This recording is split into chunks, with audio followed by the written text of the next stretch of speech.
Hello दोस्तों, welcome to my YouTube channel. अगर आप इस ड्रामा के पिछले पार्ट को नहीं देखे तो ज़रूर उसको भी देख लीजिएगा। तो चलिए बिना किसी देरी के वीडियो को स्टार्ट करते हैं। तो किस करने के बाद गोंग अपना आंखें बंद करके यूनबी से कहता है, तुम चाहो तो मुझे मार सकते हो। लेकिन यूनबी कुछ नहीं करती। तो गोंग कहता है, अगर तुम्हें मारना नहीं है तो तुम अंदर चली जाओ। और फिर दोनों को बाय कह के यूनबी अंदर चली जाती है। और गोंग बहुत ज़्यादा ब्लश कर रहा था, लेकिन ये सबसे लैन बहुत ज़्यादा अपसेट था। नेक्स्ट डे स्कूल में लैन गोंग को रूफटॉप में मिलने के लिए बुलाता है और वहाँ पे वो एक्सेप्ट करता है कि वो यूनबी को पसंद करता है और कहता है, मुझे कोई फर्क नहीं पड़ता कि मैंने क्या देखा और क्या सुना, मुझे बस इस बात से फर्क पड़ता है कि मैं उसे पसंद करता हूँ। और गोंग कहता है, शुरुआत से मैं उसे पसंद करता हूँ, इसलिए तुम ये सब भूल जाओ। मतलब कि दोनों के अंदर यूनबी को लेके एक तरह से फाइट शुरू हो गया है। इधर मिस्टर किम को वाइस प्रिंसिपल मनाने की कोशिश करता है ताकि वो स्कूल छोड़ के ना जाए, लेकिन मिस्टर किम इस स्कूल को छोड़ के जाने की फाइनल डिसीजन ले चुके हैं और उनकी स्कूल छोड़ के जाने वाली बात मिनजुन सुन लेता है। तो उस स्कूल में एक न्यू टीचर आए हैं। तो क्लास में सभी स्टूडेंट उस टीचर से बहुत अच्छे से बात कर रहे हैं, लेकिन ये दोनों हीरो गुस्से में बैठा हुआ है। नेक्स्ट सीन में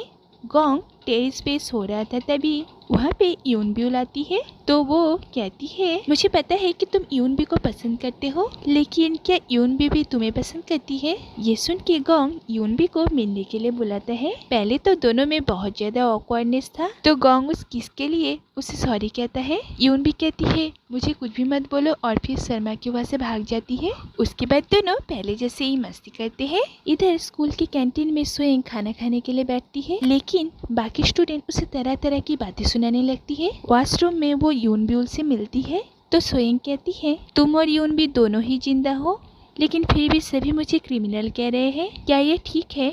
यूनबी कहती है, स्वयं मिरर में ध्यान से अपनी फेस को देखो, और अगर टाइम मिले तो अपने दिल पे भी थोड़ा सा झांक के देखो कि तुमने कितनी सारी गलतियां की है और अब तुम सब चीज से भागना चाहते हो, क्या ये पॉसिबल है? और फिर वो वैसे चली जाती है।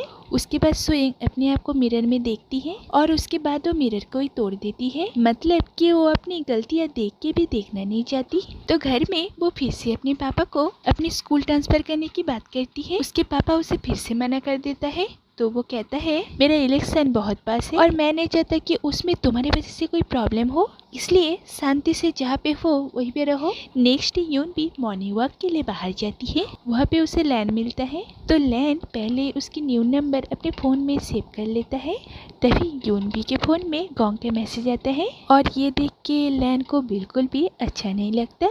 उसके बाद वो यूनबी को वैसे ही ट्रीट करते हैं जैसे वो दोनों में पहले था। इधर मिनजुन क्लास के सभी को बता देता है कि मिस्टर किम इस स्कूल को छोड़ के जा रहे हैं, और ये सुन के सभी बच्चे बहुत दुखी होते हैं।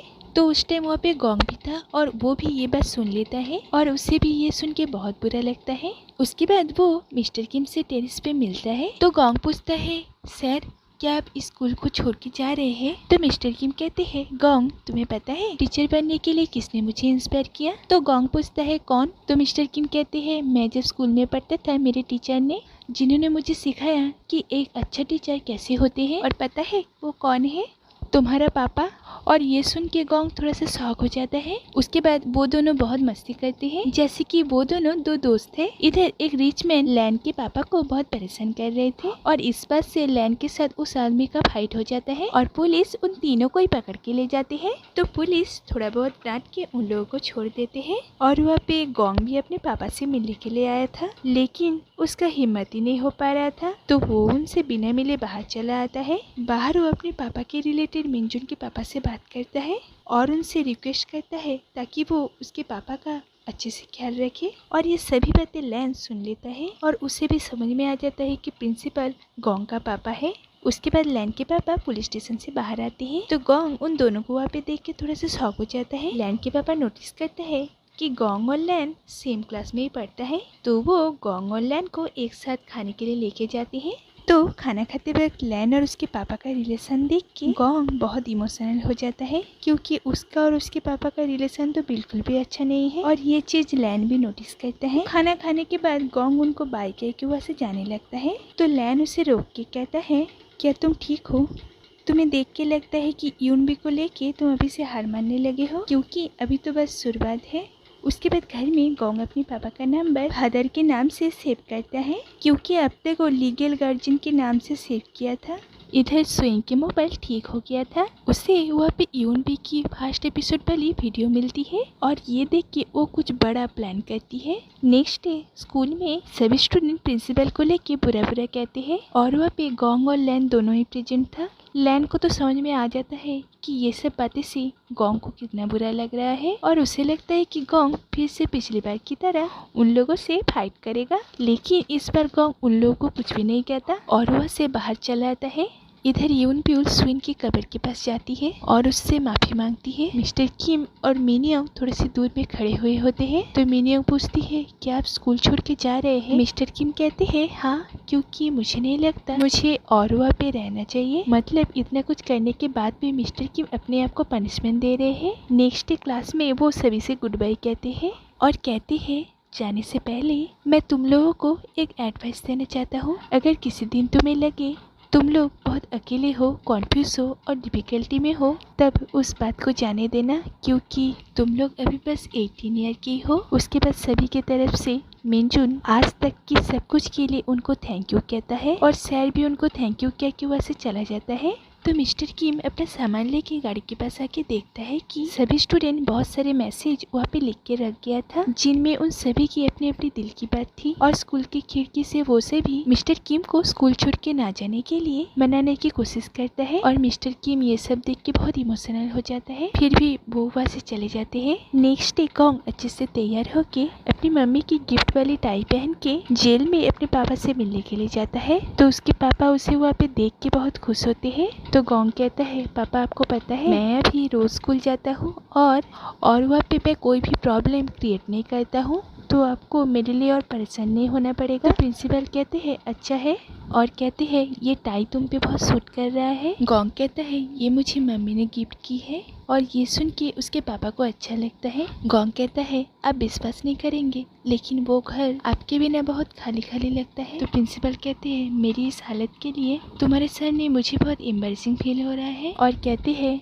मैं आज तक बहुत कुछ प्रोटेक्ट करने की कोशिश कर रहा था, लेकिन एंड में जाके मुझे पता चला कि मुझे सबसे ज़्यादा प्रोटेक्ट जिसे करना चाहिए था वो हो तुम। उसके बाद उनकी विजिटिंग आवर ख़त्म हो जाता है। तो गोंग कहता है पापा मैं कल फिर से आऊँगा। तो घर आते वक्त गोंग अपने पापा की बात को याद कर रहा था और बहुत ज़्यादा रो रहा था। इधर यूनबी को बस में देख के लैन उसके पास आके बैठता है और उसे थोड़ा टाइम के लिए उसके साथ घूमने के लिए कहता है। उसके बाद वो दोनों एक साथ वॉक करते हैं। तो यूनबी कहती है मैं कल स्कूल जाऊंगी क्योंकि मुझे सबसे फाइनल गुड बाय कहना है और कल मैं फाइनली यूनब्यूल नाम से आज़ाद हो जाऊंगी, क्योंकि मैं झूठ कह के सभी को बहुत हर्ट की हूँ। तो गोंग उससे थोड़ा सा दूर में जाके कहता है क्या तुम्हें याद है कि एक बार तुम्हारी साइकिल की चेन गिर गया था, तब तुम मुझे पीछे से तुम्हारे पास आने के लिए कही थी। फिर से और एक बार तुम मुझे ऐसे बुला सकते हो। लेकिन यूनबी की कुछ भी बोलने से पहले लैन उसे आके हक कर लेता है और इससे यूनबी थोड़ा सा शॉक हो जाती है। नेक्स्ट डे यूनबी स्कूल में जाती है तो वहाँ पे उसे गोंग मिलता है। तो गोंग उसे इग्नोर करके वहाँ से जाने ही लगता है कि कुछ सोच के उसके पास आके उसे गौर से देखने लगता है। उसे समझ में आ गया है कि ये यूनबी है, लेकिन फिर भी कॉन्फर्म होने के लिए वो यूनबी के सर पे मारता है और अपना सर छुपाने लगता है। यूनबी उसे पलट के हिट नहीं करती और इससे वो पूरा श्योर हो जाता है कि ये यूनबी है। नहीं तो अगर ये यूनब्यूल होती अब तक तो वो गोंग के सर में भी मार चुकी होती। उसके बाद वो संजू और सीजिन के साथ अच्छे से टाइम स्पेंड करती है। स्वयं उसे वहाँ पे देख लेती है और उसे भी समझ में आ जाती है कि ये लड़की यूनबी है। तो वो यूनब्यूल को कॉल करके कहती है तुम्हारे प्लेस में यूनबी क्या कर रही है, लेकिन तुम्हें तो आज आना ही पड़ेगा क्योंकि मैं यूनबी की उस वीडियो को सबके सामने लाने वाली हूँ। तो यूनब्यूल ये सुन के वहाँ से स्कूल के लिए निकल जाती है। इधर क्लास में यूनबी सबके सामने अपना सच कहने ही वाली होती है कि वहाँ पे यूनब्यूल आ जाती है और उन दोनों को एक साथ वहाँ पे देख के सभी की आंखें फटी की फटी रह जाती है। उसके बाद स्वयं उनके पास आके बाकी क्लासमेट्स को कहती है मैंने तुम लोगों को कहा था ना कि यूनबी जिंदा है। तो यहाँ पे इस एपिसोड का एंड होता है। तो दोस्तों अगर वीडियो थोड़ा सा भी अच्छे लगे तो लाइक और सब्सक्राइब जरूर कीजिएगा। तो मिलते हैं अगले वीडियो में, तब तक के लिए बाय।